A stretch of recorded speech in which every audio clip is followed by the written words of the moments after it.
Princess Valexa stared out the viewport of her royal escape pod as it plummeted through Earth's atmosphere. The blue and green planet grew larger by the second, her damaged vessel leaving a fiery trail across the sky. The pursuit had been relentless, her father's enemies determined to capture her for political leverage. The Arcturian princess gripped the control panel as the pod shuddered violently. Warning lights flashed across the console, bathing her pale blue skin in crimson. Her six-fingered hands trembled as she tried to stabilize the descent. "Navigation systems failing," announced the ship's AI. "Emergency landing protocols engaged." Valexa closed her large, violet eyes. "Just get me down in one piece." The pod broke through the cloud layer, revealing a vast expanse of green forest below.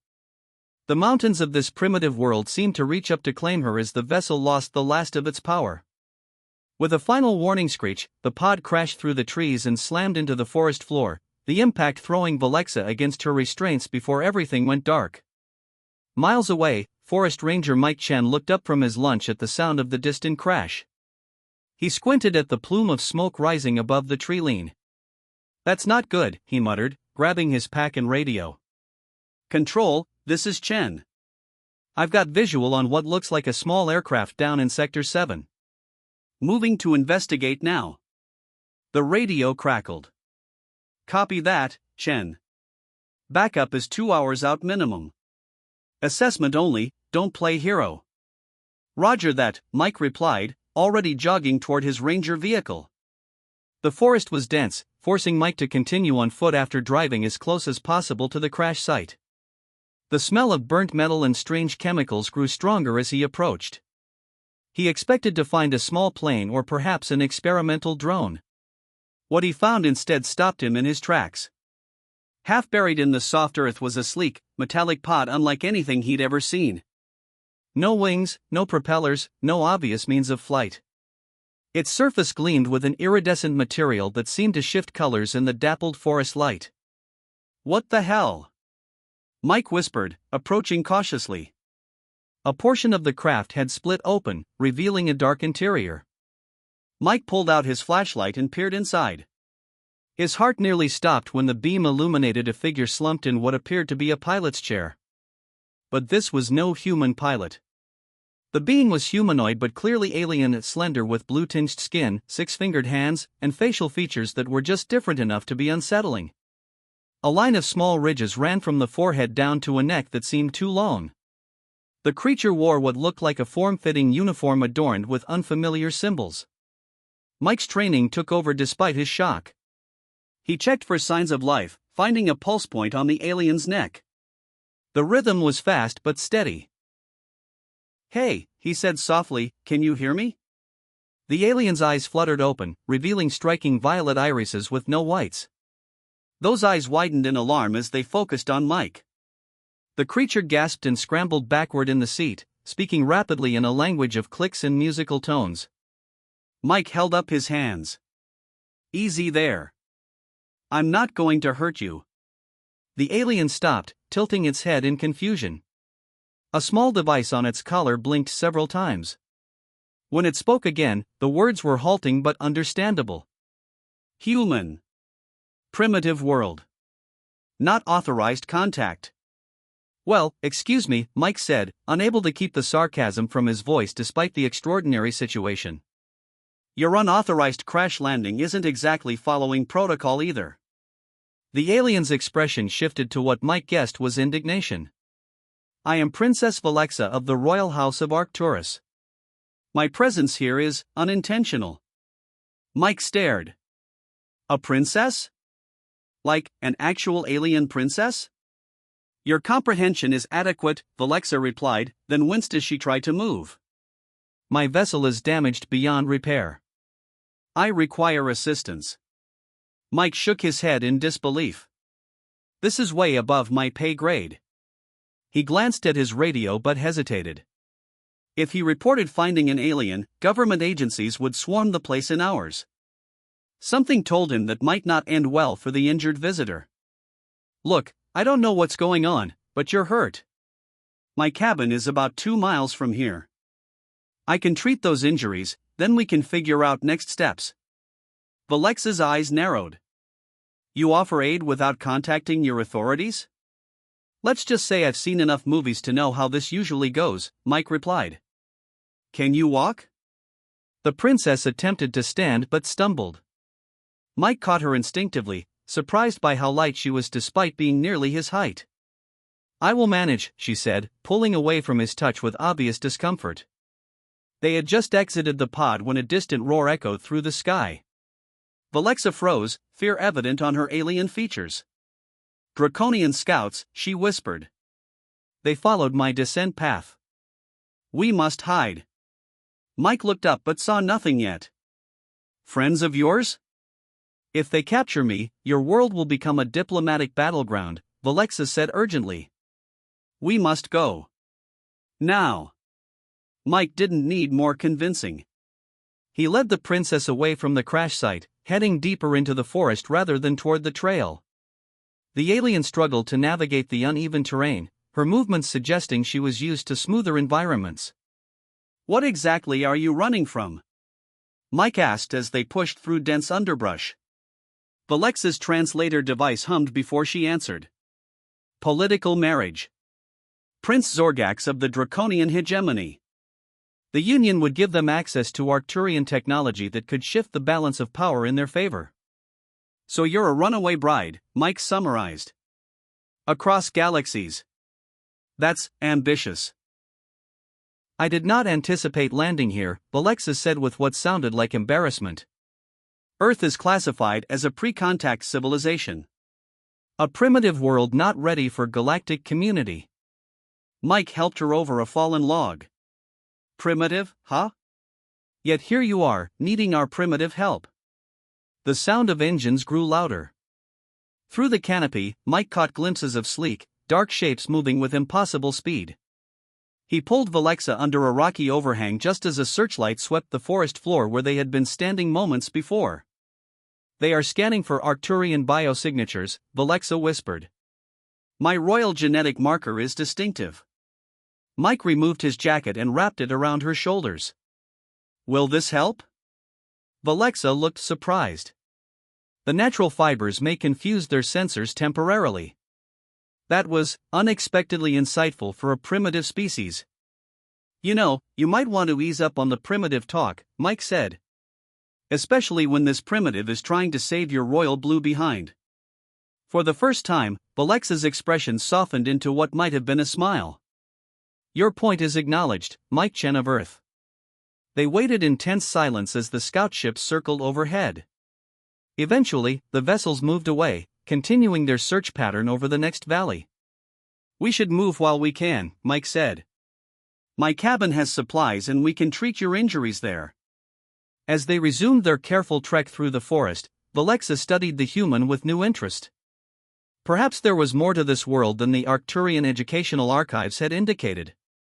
The human showed resourcefulness, courage, and compassion, traits that her people often dismissed as irrelevant compared to technological advancement. The galaxy's powers would be searching for her now. Her father, Emperor Tholian, would be frantic with worry once he learned of her disappearance. But for now, stranded on this so-called primitive world, Princess Valexa found herself dependent on the kindness of a species she had been taught to regard as barely evolved. Your world, she said quietly as they walked, it is quite beautiful. Mike glanced back at her with a genuine smile. Welcome to Earth, Your Highness. It might not be what you expected, but we've got our moments. The morning sun filtered through the windows of Mike's cabin as Princess Valexa sat cross-legged on the living room floor, surrounded by parts of her damaged communication device. Her blue fingers worked with precision, connecting delicate wires and adjusting tiny components. 3 days had passed since the crash, and she had quickly learned Earth's main languages through her neural translator. Mike entered carrying 2 mugs of coffee. Any luck with that thing? Valexa shook her head. The quantum relay is damaged. I can send only short-range signals. She accepted the coffee with a nod of thanks.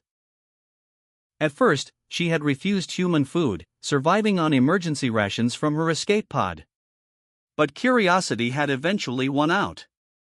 This beverage continues to be acceptable, she said after a careful sip.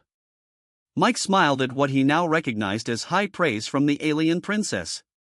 Glad to hear it. So what happens when you fix that thing? Your people just swoop down and pick you up? If I can contact my father's fleet, yes. The Emperor will send retrieval ships. A shadow crossed her face. But the Draconians may intercept the signal. As if on cue, the cabin's windows rattled with the sound of sonic booms. Mike rushed to look outside. 3 black ships just entered the atmosphere, he reported. They looked nothing like regular aircraft. Valexa paled, her blue skin turning almost white. Draconian scout vessels. They are expanding their search grid. She quickly gathered her device. We must leave immediately. Where to? Mike asked, already grabbing his emergency pack. Those ships can cover more ground in minutes than we could in days. Valexa's violet eyes narrowed in thought. Your planet's magnetic poles. The natural electromagnetic fluctuations will interfere with their tracking systems. That's at least 1,000 miles north, Mike said. We'd need to fly, and that would make us easy to spot.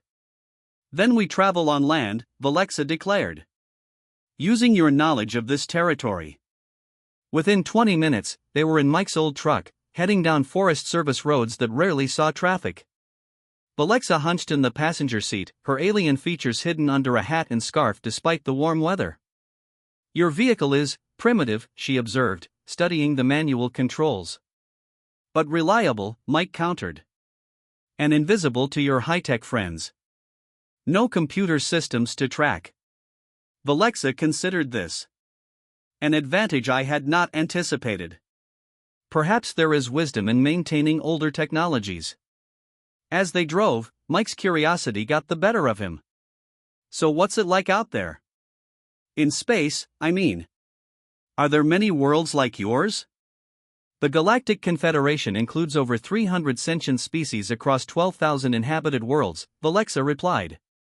My people, the Arcturians, are among the founding members. We specialize in biotechnology and quantum computing. And these Draconians? What's their deal? Valexa's expression darkened. The Draconian hegemony is an expansionist empire. They value strength and conquest. For centuries, they have sought our biotech knowledge to enhance their military capabilities.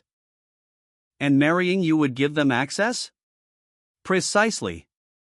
The marriage contract included technology exchange clauses that my father couldn't refuse without causing diplomatic incident. She looked out the window at the passing forest. I was to be the price of continued peace. Mike frowned. That's messed up, even by Earth standards. They fell silent as the truck wound through mountain passes. By midday, they had put considerable distance between themselves and the crash site, but Valexa remained tense, constantly scanning the sky. There, she suddenly cried out, pointing at distant black shapes moving across the horizon. Mike immediately pulled off the main road onto a logging trail, driving deep into the woods until the truck was hidden under a canopy of trees. They waited, barely breathing, as the distant hum of advanced engines passed overhead. They're searching in a standard grid pattern, Valexa whispered. If we can predict their movements, we can avoid detection. Like a game of chess, Mike mused. Thinking several moves ahead. Valexa looked at him with surprise. You have chess on Earth? A game of strategic prediction? We're not as primitive as you thought, huh? Mike grinned. After the ships passed, they continued north, sticking to back roads and stopping only when necessary. At a small gas station, Mike went inside to pay while Valexa waited in the truck. Through the window, she watched him interact with the cashier, laughing, exchanging pleasantries, completely at ease despite the alien hunters in the sky. It was puzzling. In Arcturian society, such casual interaction between social classes would be unthinkable. Yet these humans seemed to find strength in their connections. When Mike returned, he brought food and a local map. We need to change course, he said, spreading the map on the dashboard. There's a military base up ahead. Last thing we need is for your Draconian friends to get spotted by our Air Force. Your military would be no match for Draconian technology, Valexa said. Maybe not, but they try, and that would just make things worse for everyone. Mike traced an alternate route on the map. This will add a day to our journey, but it's safer. Valexa studied his face. You show concern for your people's safety despite having no obligation to them. Why? Mike looked surprised by the question. Because that's what you do. You look out for others when you can. Even at personal cost? Sometimes that's when it matters most. That night, they camped in a remote clearing. While Mike built a small fire, Valexa worked on her communication device, occasionally glancing at the human with newfound curiosity. In my education, she said finally, Earth was described as a world of primitive beings focused only on basic survival and tribal conflicts. Mike laughed. Well, we have plenty of those too. We're not perfect by any stretch. Yet you risked your safety to help me, a stranger not even of your species. She connected two components, and her device emitted a soft blue glow. Such behavior contradicts our understanding of evolutionary development. Maybe your science missed something about evolution, Mike suggested, handing her a plate of warmed beans. Cooperation can be just as important as competition. Before Valexa could respond, her device began pulsing rapidly. Her eyes widened. I've established connection with an Arcturian relay beacon. It must be at the edge of your solar system. She quickly began entering coordinates and codes. So your people are coming? Mike asked, feeling strangely disappointed at the thought. Yes, but Valexa stopped mid-sentence, her head tilting as if listening. In one swift motion, she shut off her device and grabbed Mike's arm. Draconian communication signatures. They've detected the transmission. The distant sound of engines confirmed her fears. Mike immediately kicked dirt over the fire and gathered their supplies. There's a cave system nearby, he said. The rock should block their scanners. They ran through the dark forest, guided only by Mike's flashlight. Behind them, searchlights began sweeping the trees. They reached the cave entrance just as the lights drew closer, ducking inside the narrow opening. The cave was cold and damp, extending deep into the mountain. Mike led the way through the main passage, moving with confidence born from years of wilderness training. How did you know this was here? Valexa whispered. I've hiked this area for years, Mike replied. Part of being primitive is knowing your surroundings. They settled in a dry chamber far from the entrance. Outside, they could hear the faint hum of the draconian ships hovering over the forest. Did your message get through? Mike asked. Valexa nodded. My father will know I'm alive, but not my exact location. And now the Draconians know too. She looked at Mike with genuine concern. I've brought danger to your world, Mike Chen. I am sorry. Hey, it's not every day I get to help an alien princess outrun space villains, he said with a smile that didn't quite reach his eyes. But we need a new plan. We can't keep running forever. Valexa studied her device thoughtfully. Perhaps we don't need to reach the magnetic pole after all. If I could amplify my signal from a high elevation point with minimal electronic interference. There's an old observatory on Mount Watson, about 50 miles from here, Mike suggested. Isolated, high up, and with equipment you might be able to use. Then that is our destination, Valexa decided. In the dim light of their small lamp, she reached out and briefly touched Mike's hand, the first voluntary contact she had initiated. Your knowledge continues to surprise me, human. Perhaps our alliance is not so unlikely after all. The Imperial flagship Eternal Radiance hung in orbit above Jupiter, its crystalline hull reflecting the gas giant's swirling storms. Within the command chamber, Emperor Tholian of Arcturus paced before a holographic display of the Sol system, his long blue fingers clasped behind his back. Court advisors stood at a respectful distance, their expressions solemn. My daughter's signal was traced to the third planet, the Emperor said, his voice tight with concern. A pre-contact world called Earth. First Advisor Lyra stepped forward with a slight bow. Sire, the signal was brief but confirmed Princess Valexa's royal genetic signature. She lives. Among primitives, Tholian muttered. And with Draconians hunting her. He turned to his military commander. How soon can the rescue fleet arrive? 3 Earth days, Your Majesty. The wormhole aperture requires precise calibration for ships of our size. The Emperor nodded. Prepare my personal shuttle. I will go ahead with an advance team. Sire, Lyra protested, protocol forbids your presence on a pre-contact world. Tholian's eyes flashed. My daughter's safety supersedes protocol. On the bridge of the Draconian warship Conqueror's Fist, Prince Zorgak studied the scans of Earth with growing frustration. His scaled skin shimmered darkly in the red lighting of the command deck. The princess was here, he growled, pointing to a forested region. But the trail has gone cold. The ship's tracker, a slender being with enhanced sensory organs, bowed apologetically. Forgive me, Your Highness. The human's primitive vehicle leaves no electronic signature to follow. A human, Zorgak spat the word. She runs with a primitive animal rather than accepting her destiny as my bride. He turned to his commander. Deploy all scouts. I want the princess found before her father arrives. What of the human? The commander asked. Zorgax's mouth curved into what might have been a smile. Kill it. Slowly. Miles below on Earth's surface, Mike's truck rattled along a narrow mountain road. Rain pounded against the windshield as wipers struggled to maintain visibility. In the passenger seat, Valexa studied a paper map with intense concentration. The observatory should be 17 kilometers ahead, at the summit, she said, pointing to their destination. Mike nodded, squinting through the downpour. Weather's giving us good cover at least. Those ships would have trouble spotting us in this storm. Draconian scanners can penetrate weather patterns, Valexa corrected him. But they would need to know where to look. The planet's size works in our favor. They had been traveling for 2 days since the cave, taking detours and back roads to avoid detection. During that time, something had changed between them. The princess no longer looked at Earth objects with disdain, instead asking thoughtful questions about human culture and history.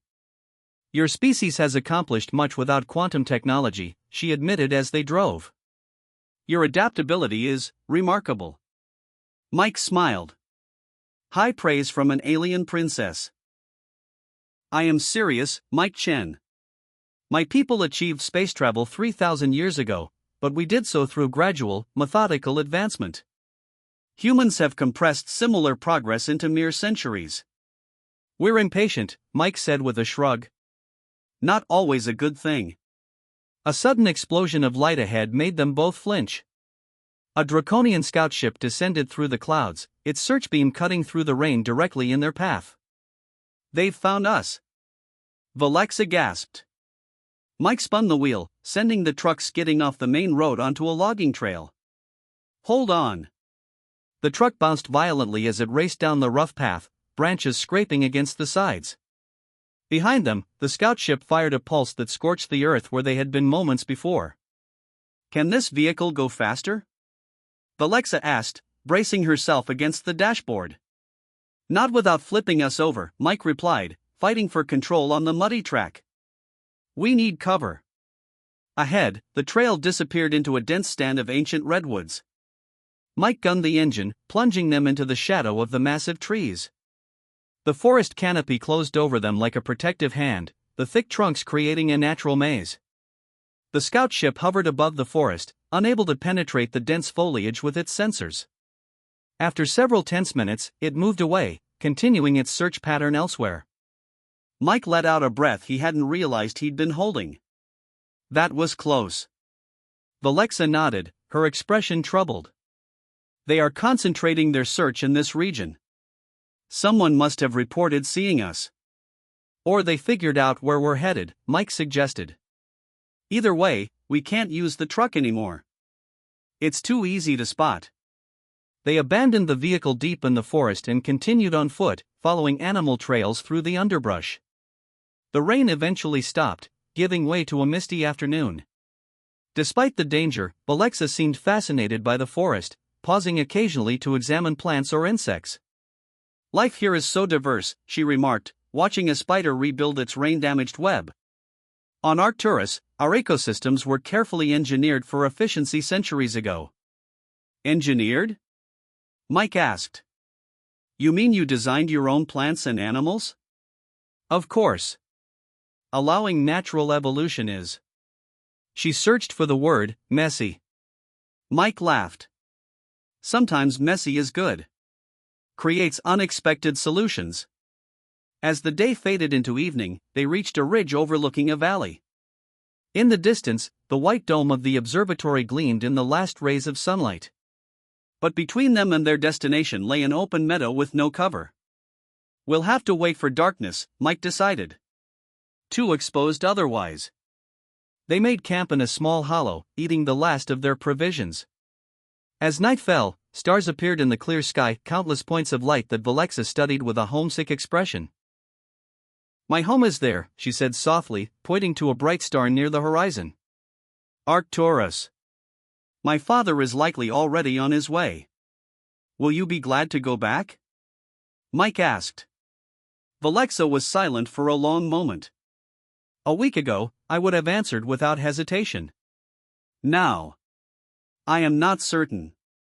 This journey has shown me much I did not expect. Like what? Like how a species without neural translators manages to communicate complex ideas. How you survive without molecular synthesizers or atmospheric regulators. She turned to face him. How a forest ranger risks his life for someone not of his world. Mike felt his face warm. Anyone would have done the same. No, Valexa said firmly. They would not. That is precisely what makes humans different. Their conversation was interrupted by a distant rumble. Looking up, they saw multiple ships cutting through the night sky, searchlights sweeping the terrain below. They're forming a perimeter around the observatory, Mike realized. They've guessed our plan. Valexa's face set in determination. Then we must move now, while they are still deploying. They crossed the meadow at a run, staying low in the tall grass. The observatory loomed larger as they approached, its white dome stark against the night sky. They had nearly reached the tree line on the other side when a spotlight caught them. There, a harsh voice commanded over an amplified speaker. Take them. A scout ship descended rapidly, hovering just above the ground. Armed Draconian soldiers leapt out, their scaled forms moving with predatory grace. Run! Mike pushed Valexa toward the trees. I'll hold them off. No! Valexa protested, but Mike was already moving toward the soldiers, drawing their attention. He picked up a fallen branch, wielding it like a staff as the first Draconian approached. The soldiers' laughter died when Mike's improvised weapon connected with his head with surprising force. The human fights, another soldier said with grudging respect. Primitive but brave. 3 more soldiers surrounded Mike, their weapons raised. From the safety of the trees, Valexa watched in horror as they closed in. She had almost decided to surrender herself when a new light appeared in the sky, a sleek, silver vessel bearing the royal insignia of Arcturus. Father, she whispered. The Arcturian ship fired precision beams that forced the Draconians back. A transport beam activated, and in a flash of blue light, both Mike and Valexa were pulled aboard the rescue vessel. They materialized in a gleaming chamber where armored Arcturian guards immediately surrounded them. An officer stepped forward, bowing deeply to the princess. Your Highness, by the Emperor's command, we have come to bring you home. Valexa straightened, suddenly every inch the royal she was. This human is under my protection. He will be treated with full diplomatic courtesy. The officer looked uncertainly at Mike, who stood awkwardly in his muddy clothes among the immaculate Arcturians. As you command, Princess, the officer said finally. The Emperor awaits you in the command chamber. As they were led through corridors of impossible beauty and technology, Mike leaned close to Valexa. So, he whispered, I finally get to meet your dad. Despite everything, Valexa smiled. Indeed. And I believe, Mike Chen of Earth, that he is in for quite a shock. Mike studied the elegant chamber where he and Valexa waited. The walls shimmered with a pearly light that seemed to come from nowhere. The furniture, if that's what the floating curved surfaces were, adjusted itself automatically to support his body when he leaned against it. Your father's taking his time, Mike said, trying to hide his nervousness. Valexa glanced at the entrance. The Emperor must maintain certain formalities, even in urgent situations. She hesitated, then added, he may not be pleased that I brought you aboard. Yeah, I got that impression from your guards. They keep looking at me like I'm a stray dog you dragged in. Before Valexa could respond, the chamber doors slid open silently. 4 armored Arcturians entered first, followed by a tall, regal figure with deep blue skin and elaborate robes that seemed to float around him. Emperor Tholian's face was an older, more severe version of his daughter's, with prominent ridgelines tracing his high forehead. Mike instinctively straightened his posture as the Emperor's gaze fell upon him. Father, Valexa said, bowing slightly. May I present Mike Chen of Earth. He saved my life and has been my protector and guide. The Emperor studied Mike with piercing violet eyes. So this is the primitive who assisted you. His translator gave his voice a musical quality despite the coldness of his words. We are grateful, human, though your involvement has complicated matters considerably. Mike nodded awkwardly. Happy to help. Your daughter's pretty tough, you know. Quick learner too. A small flicker of surprise crossed the Emperor's face at Mike's casual tone. He turned to Valexa. The Draconian fleet has entered this system. Prince Zorgax demands your return and threatens sanctions against our people if we refuse. I will not marry him, Valexa stated firmly. The Alliance would give the hegemony access to our biotech. They seek weapons, father. It is not so simple, the Emperor began, but was interrupted by an alarm blaring throughout the ship. An officer rushed in. Your Majesty! Draconian warships have locked weapons on us. They demand the princess and the human be surrendered immediately. On the main view screen, a fearsome vessel appeared. 3 times the size of the Arcturian ship, its black hull bristled with weapon ports. A communication channel opened, revealing Prince Zorgax's scaled face. Emperor Tholian, the prince said with a cold smile. Return my betrothed and surrender the primitive who aided her escape. Do this, and your vessel may leave Earth orbit intact. The Emperor's expression remained impassive. The princess is under my protection, as is her human companion. Your threats violate diplomatic protocols.